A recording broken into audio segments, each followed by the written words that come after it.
E aí, pessoal, vídeo de álgebra 2, tá? Estamos indo para a reta final. E aí, nesse vídeo, que é correspondente à aula de terça-feira, dessa próxima terça-feira, dia 3, a gente vai ver algumas propriedades, a gente vai entrar um pouco mais a fundo no estudo das extensões algébricas. Em particular, a gente vai ver as extensões finitas e como essas coisas de álgebra linear e dimensão de espaço vetorial têm relação com o, o estudo de coisas classicamente mais algébricas, tá? Então vamos lá.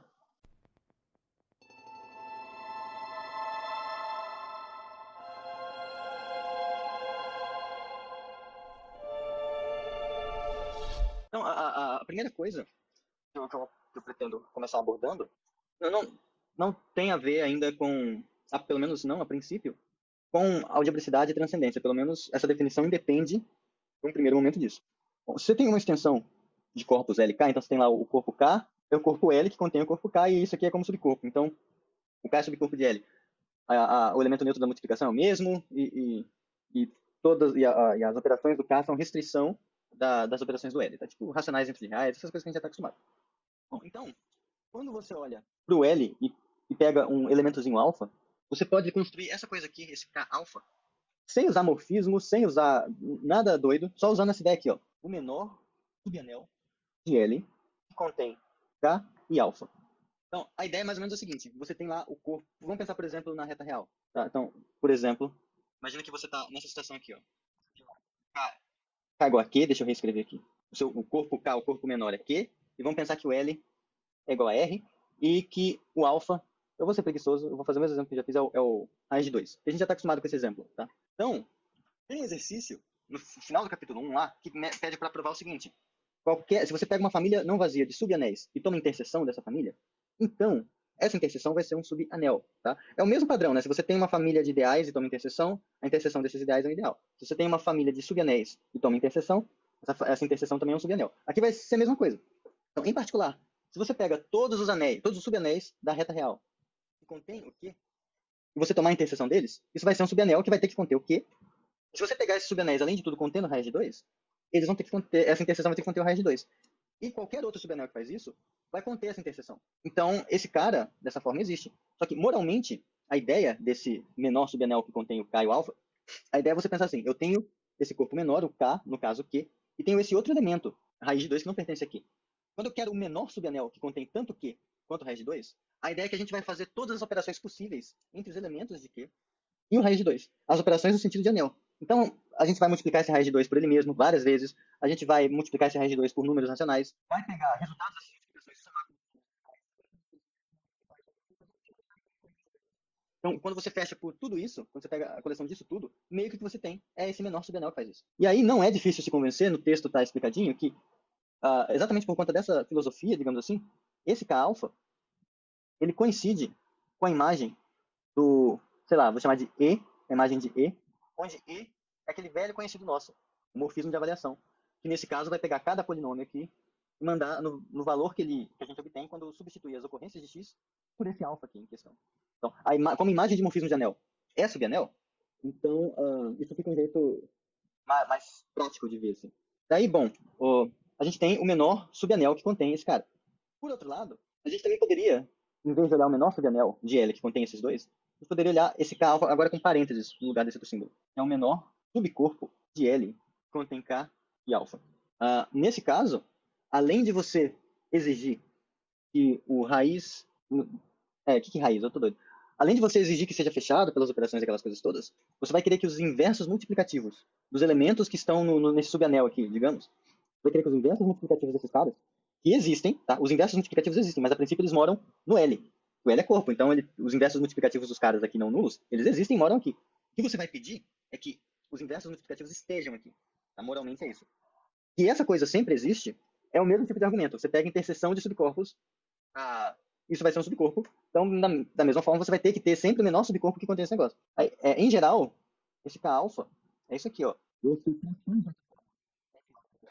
Onde F e G pertencem a K de X e G de alfa é diferente de zero. Se você parar para pensar, você está pegando todas as frações das coisas que moram aqui, tá? Porque os caras que estão aqui são imagem disso, então são todas as coisas dessa forma, f alfa. Agora você quer que os inversos também estejam, então tem que ter os caras da forma 1 sobre g alfa, onde alfa é diferente de zero. Mas, de novo, vai ter que ser anel, então vai ter que ser fechado por multiplicação, soma aquelas coisas todas. Então você multiplica essas coisas. Então vão ser frações. Vai ter essa cara aqui. E daí, né? Por que eu não estava falando sobre extensão algébrica, extensão finita na aula anterior? Por que a gente está falando agora de menor subcorpo, menor subanel? E como essas coisas se relacionam? E isso é surpreendente. Então, naquelas notações anteriores, né? Se você tem uma extensão de corpos L sobre K, e você pega um elemento alfa nesse corpo maior, no L, daí são equivalentes.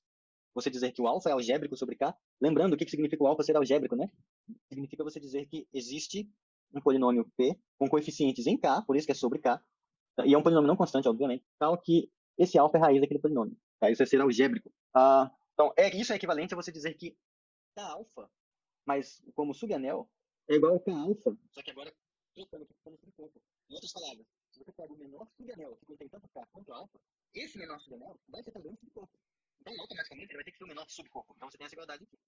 Ou, assim, é equivalente a dizer simplesmente que o K alfa, o menor subanel que contém K e alfa, na verdade, é um corpo. Tá? Então, essas duas coisas são equivalentes. E esse aqui, que é surpreendente, a dimensão do K alfa é finita. Tá? Então, essas três coisas são equivalentes. E a gente vai ver, no texto está um pouco mais detalhado. Eu vou dar aqui as ideias gerais de como a gente faz isso. A maioria é coisa que a gente já viu e já sabe fazer. Só as coisas que envolvem esse aqui que eu vou dar uma lembrada com um pouco mais de cuidado. Mas vamos lá. Vamos chamar esse trem aqui de 1, esse aqui de 2 e esse aqui de 3. Tá? Então, primeiro vamos ver que 1 implica 2. Então, primeiro vamos ver isso aqui. Por que 1 implica 2? Se alfa é algébrico sobre K, então esse negócio é um corpo. Mas esse é aquele velho truquinho que eu já fiz com vocês várias vezes, tá? Inclusive eu fiz na última aula, para mostrar que o Q raiz cúbica de 2 era um corpo. E assim, a gente já sabe que isso aqui, esse K alfa, ele é igual à imagem do morfismo de avaliação, do E, né? De Kx em L, que manda um F em F alfa. A gente já sabe disso. Então, como tem isso, dessas duas afirmações, isso e isso, nos dão que quando você faz o quociente do Kx pelo núcleo do E, essa coisa é isomorfa ao K alfa. Bom, mas daí é aquela coisa. K alfa, a princípio, a gente vai mostrar que é corpo. A gente só sabe que ele é subanel do L. Só que L é um corpo, então em particular é um domínio. Então, se você é subanel de um domínio, então você é um domínio. Então, K alfa, vamos por partes. K alfa é domínio, porque L é corpo. Agora, sendo domínio e essas coisas aqui sendo isomorfas, segue que esse quociente é um domínio, já que eles são isomorfos. Então, esse aqui é domínio. Só que, para um quociente de anéis ser domínio, é porque o ideal que você está usando para quocientar é primo. É primo do Kx. Só que, lembrem-se, como K é corpo, Kx é dip. Então, deixa eu colocar aqui, como Kx é dip, ou esse cara, ou ele é zero, ou ele é o ideal zero, ou o núcleo dele, ou ele mesmo que é o núcleo dele, ou ele é maximal. Eu provei isso com vocês na última aula de novo. Quando você está no domínio de ideais principais e pega um ideal que é primo, se ele não for zero, então é porque ele é maximal. Bom, mas a gente tem por hipótese que o alfa, finalmente aqui, é onde a gente vai usar a hipótese 1, vou até marcar aqui, alfa é algébrico. Então existe um polinômio que zera o alfa. Então, por 1, o núcleo não é trivial. Então ele é maximal. Então, isso aqui tira essa opção, só sobra essa. Ele tem que ser maximal. Mas ele sendo maximal, o quociente de um anel para um ideal maximal tem que ser corpo. Então, esse cara aqui, deixa eu colocar aqui. Esse quociente vai ter que ser um corpo. Porque agora a gente descobriu que esse ideal ele não é só primo, ele é, na verdade, maximal. Mas, de novo, esse cara é esse aqui. Então mostramos que é corpo. Tá? É o velho truquinho todo de novo. Tá?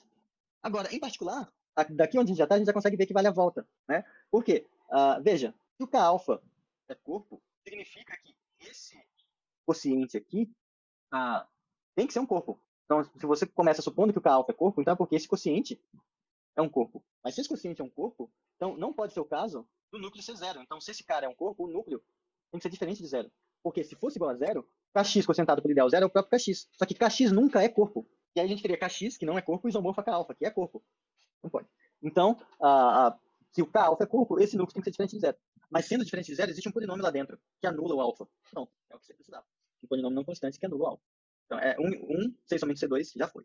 Agora, só uma observação que secretamente a gente meio que usa, aparece aqui disfarçadamente nessa coisa, é a ideia do polinômio minimal, certo?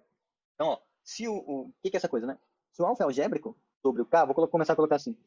Então, é porque esse núcleo, o núcleo daquele morfismo, vai ser diferente de zero, e como é um ideal como o Kx é um domínio de ideias principais, esse ideal, o núcleo é um ideal, ele vai ser gerado por algum polinômio P. Tá? Isso significa o seguinte, se você tiver um certo polinômio Q, que pertence a Kx, tal que Q de alfa é igual a zero, significa que o Q está no núcleo. Mas então isso vai dizer para você que esse P divide o Q. Ou seja, o Q é múltiplo do P. O polinômio Q pertence ao ideal gerado por P. É isso que você vai ter. Agora, se a gente exige que o P seja harmônico, o que a gente pode fazer? Ó, esse P ele pode ser uma coisa assim, né? Ó, um alfa n, xn, mais alfa n menos 1, xn menos 1, mais alfa 1x mais alfa 0. Com esse alfa n diferente de 0. Se o alfa n for 1, é o caso onde a gente diz que o polinômio é mônico. Se não for 1, então você pode multiplicar por isso aqui. Ó. Você multiplica pelo inverso multiplicativo do alfa n, e você vai ter essa coisa aqui, ó, xn mais alfa n elevado a menos 1 vezes alfa n menos 1, xn menos 1, e um montão de coisa multiplicando aqui. Você transforma, você muda o polinômio, multiplica ele pelo inverso aqui, e aí você vai ter, o resultado disso vai ser um polinômio mônico. E qual a graça, né? É que se o polinômio é mônico, aí você vai ter que, ele vai ser o único gerador disso aqui. Porque é uma constante, é um elemento invertível.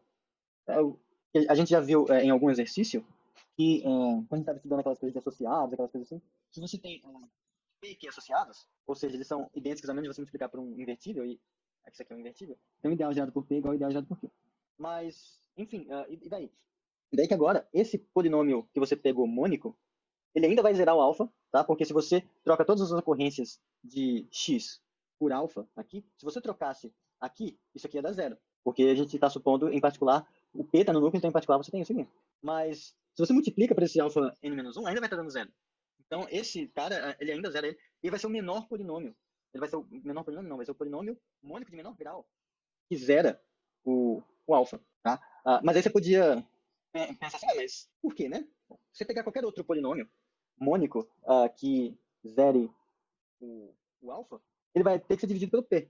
Então, o grau desse P vai ter que ser, de fato, o menor a fazer isso. Se eles tiverem o mesmo grau, aí você vai chegar obrigatoriamente à conclusão de que esse Q vai ter que ser o mesmo, tá? Isso é um exercício legal. Mas o curioso é o seguinte, a gente podia fazer isso tudo sem ver esse negócio de núcleo. A gente poderia, por exemplo, observar que, bom, dado que existe um polinômio que zera o alfa, eu posso olhar o conjunto dos graus dos polinômios que fazem isso. Aí eu olho o menor elemento, e os graus são números naturais, né? Pegando o menor elemento, tem um polinômio com esse grau. Aí eu transformo ele, pronto, você ia ter o menor polinômio que faz isso, e usando o algoritmo da divisão, você vai chegar à conclusão de que esse polinômio de menor grau é um gerador desse núcleo também. Tá? Essas coisas todas se misturam. Tá? Mas só para... o importante aqui é mais dar um nome aos bois. Né? Então, esse polinômio de menor grau, polinômio mônico de menor grau que zero alfa, a gente chama de polinômio minimal do alfa sobre o k. Tá? E esse minimal tem a ver com essa minimalidade, tanto do grau quanto no sentido da divisão. Tá? E ele vai ser importante, de certa forma, aqui quando a gente estiver falando desse item 3. Porque o grau do polinômio vai ser exatamente a dimensão desse negócio. Isso é doido, né? Vai ser exatamente a dimensão dessa coisa. Mas então, agora que a gente vai falar de dimensão, eu preciso lembrar vocês sobre a álgebra linear, né? Só um pouquinho. Então, em álgebra linear, dado um corpo, que a gente já sabe o que é, então, a gente dizia que V é um K espaço vetorial, se V tem uma soma, tem uma operação de adição, né? E uma multiplicação, aliás, eu vou até escrever multiplicação, o nome mais correto disso é simplesmente uma ação, uma multiplicação por K. Então, essa adição é um negócio que é assim, você soma dados dois carinhas, você manda no U mais V, e aqui a multiplicação, dado um escalar e um vetor, você associa um novo vetor resultado dessa multiplicação. E aí tais que várias coisas acontecem. Os axiomas, o que é um espaço vetorial, isso tudo tá no texto, tá? Em particular, muita coisa que a gente faz em álgebra 2, em anéis, aqui você consegue fazer parecido. Em anéis, a gente tem um conceito de ideal, que é um subconjunto fechado por combinações alineares. Em espaços vetoriais, você tem os subespaços vetoriais, que são subconjuntos fechados por combinações K-lineares. Mesma história. Tá? Em particular, do mesmo jeito que a gente tem os ideais gerados por alguém, aqui a gente também tem os subespaços gerados por alguém. E aí a gente tem duas noções em particular, né? A gente diz que o G, um certo conjunto G, contido no seu espaço vetorial, é gerador do próprio V, se quando você olhar o V, ele é gerado pelo... Vou escrever aqui errado. O V é gerado pelo G, ou seja, todo o vetorzinho do V é a combinação linear do G. Mesma história do que é um ideal gerado por alguém. Mesma história. Só que aqui a gente também tem outra coisa.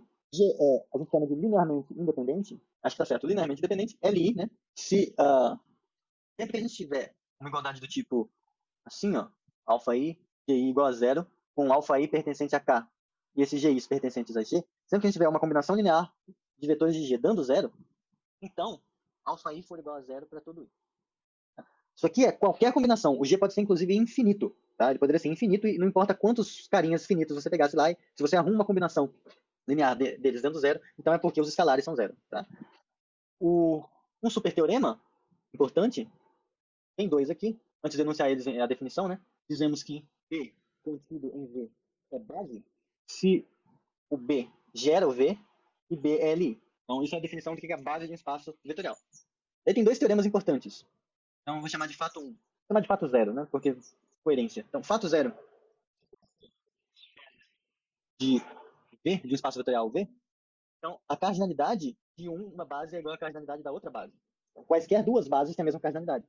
E isso vale para espaço vetorial que vai ter que é finitamente gerado. Então, se seu espaço vetorial tem uma base de 5 elementos, qualquer outra base vai ter 5 elementos. Mas isso também vale para quando os geradores são infinitos. E nesse sentido, não é simplesmente você falar, se um espaço vetorial tem uma base que é infinita, então toda base dele é infinita. É mais forte do que isso. Porque você poderia ter duas bases infinitas, só que um infinito maior que o outro. Não, aqui é a cardinalidade de uma igual à cardinalidade da outra. Então, se você tem um espaço vetorial que a base tem tamanho Aleph 50, toda outra base dele vai ter tamanho Aleph 50. Tá? Então, você tem uma objeção entre as bases. Não vou provar isso porque não cabe nesse curso. O outro fato, que é o fato 1, que é uma coisa pertinente que vocês poderiam se perguntar aqui. Quaisquer duas bases, se existirem, tem a mesma cardinalidade. Mas existe uma base? Existe pelo menos uma? Sim, existe. Então, todo espaço vetorial tem base. Uma das demonstrações conhecidas disso está no texto. Tá? Não é minha demonstração favorita, mas, assim, só um comentário sobre ela, né? A demonstração desse negócio usa um resultado, usa um axioma de teoria dos conjuntos, que se chama axioma da escolha. Aí eles usam isso em outro formato, em geral, mas a minha demonstração favorita não usa esse formato, mas enfim, chamado lema de Zorn. Tá? Então, você sabendo o que é o lema de Zorn, você prova que todo espaço vetorial tem base.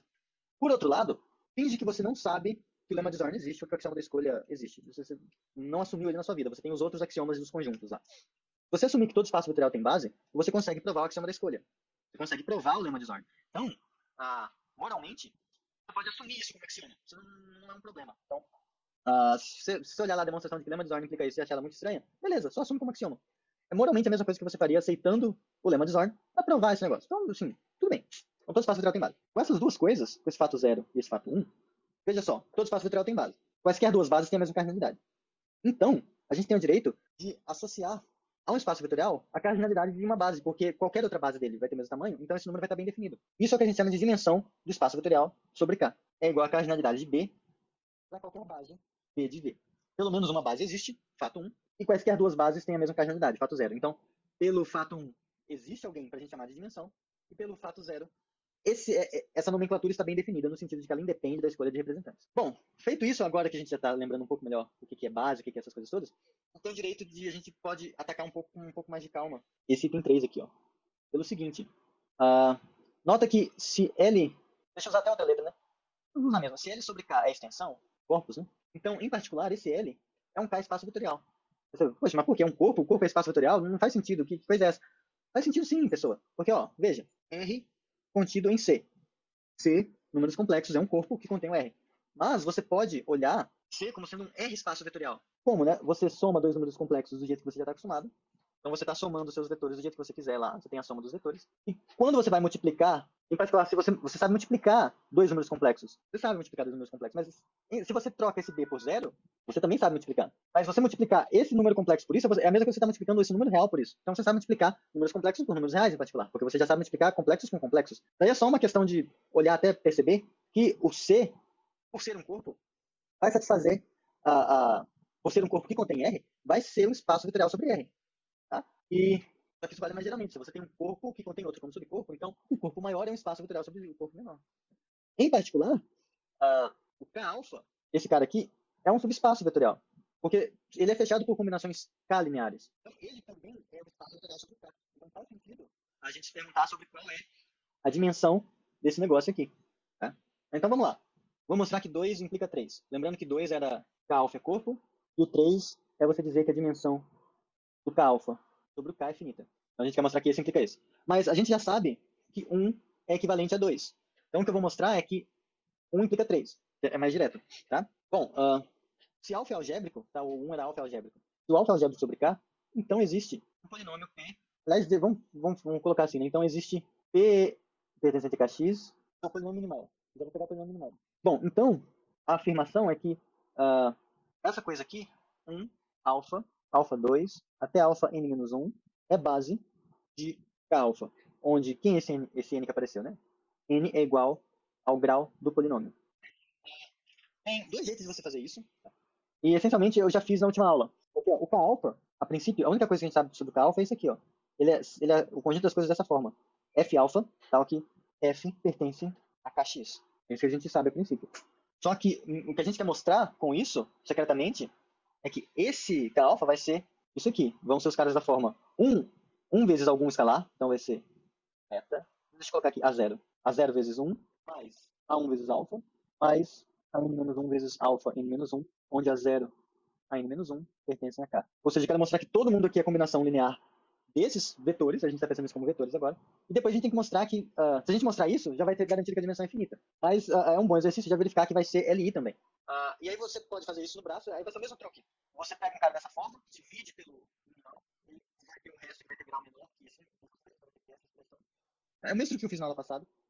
Ou você pode observar que você pode fazer direto o quociente, olhar para esse quociente e ver que quando você olhar o 1 barra x barra até o x barra n-1, isso aqui vai ser base para esse quociente aqui como espaço vetorial também. Tá?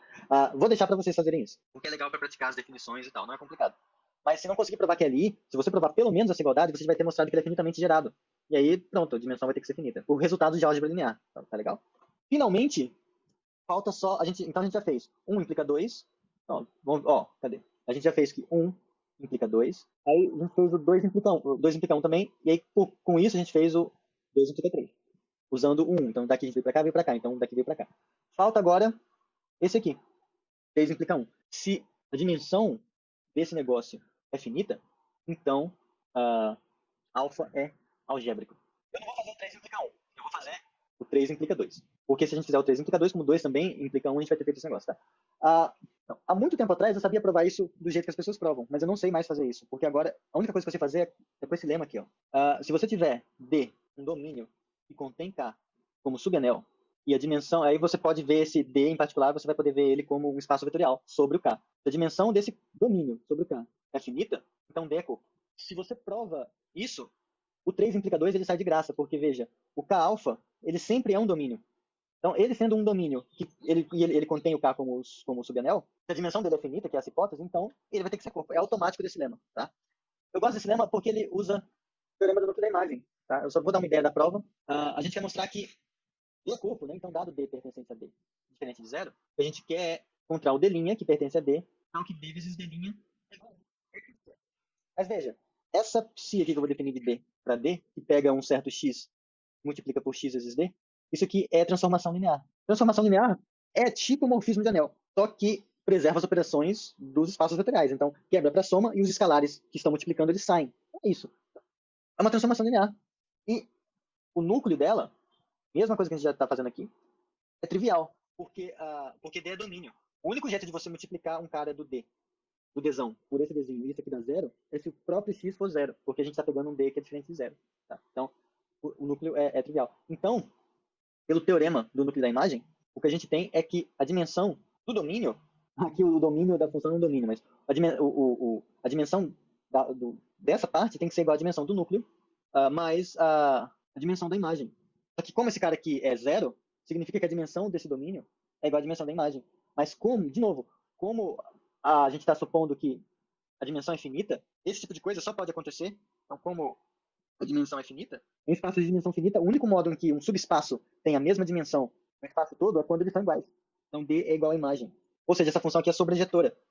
Mas ela sendo sobrejetora, em particular, o 1 está aqui dentro. Então, existe um x, tal que quando você faz x vezes D, isso aqui é 1.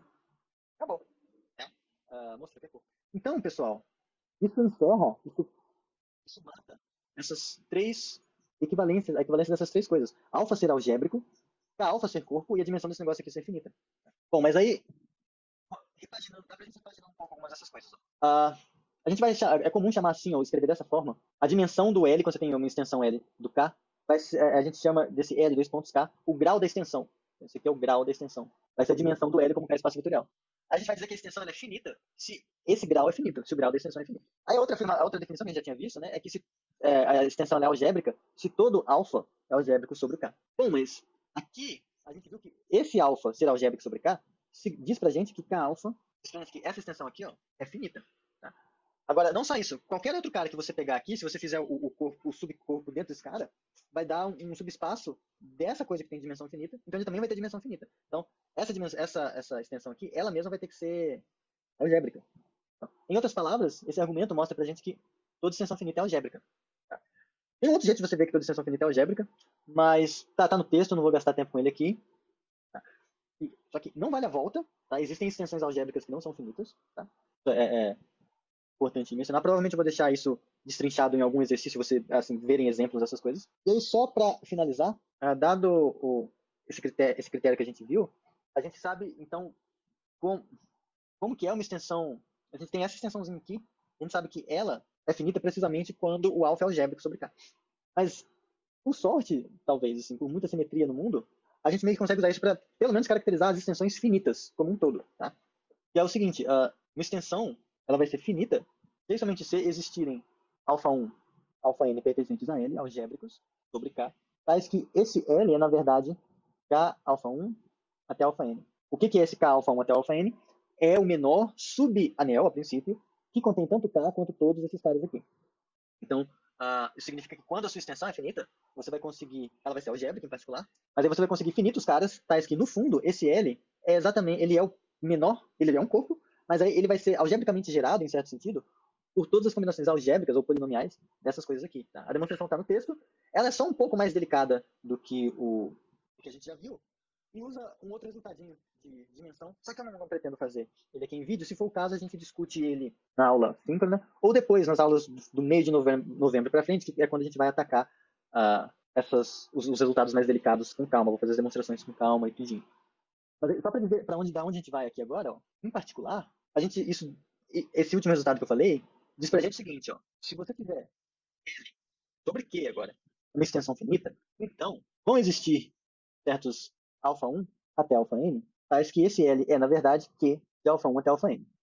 Esses caras aqui todos algébricos sobre o Q, nem preciso falar porque a extensão é finita. O que a gente vai ver é que n igual a 1, a gente sempre consegue garantir que, na verdade, uma extensão finita, nesse caso, vai ser gerada por um único cara. Tá? É o teorema do elemento primitivo. Mas isso vai ficar para o próximo vídeo, tá bom? E já adianto que eu não vou fazer a prova no próximo vídeo. No próximo vídeo eu só vou dar uma ideia e vou dar um exemplo, dar uma ideia da demonstração e mostrar uma aplicação ou outra, tá? Mas a demonstração de verdadeinha a gente só vai ver depois. Mas é isso, pessoal. Valeu, até mais.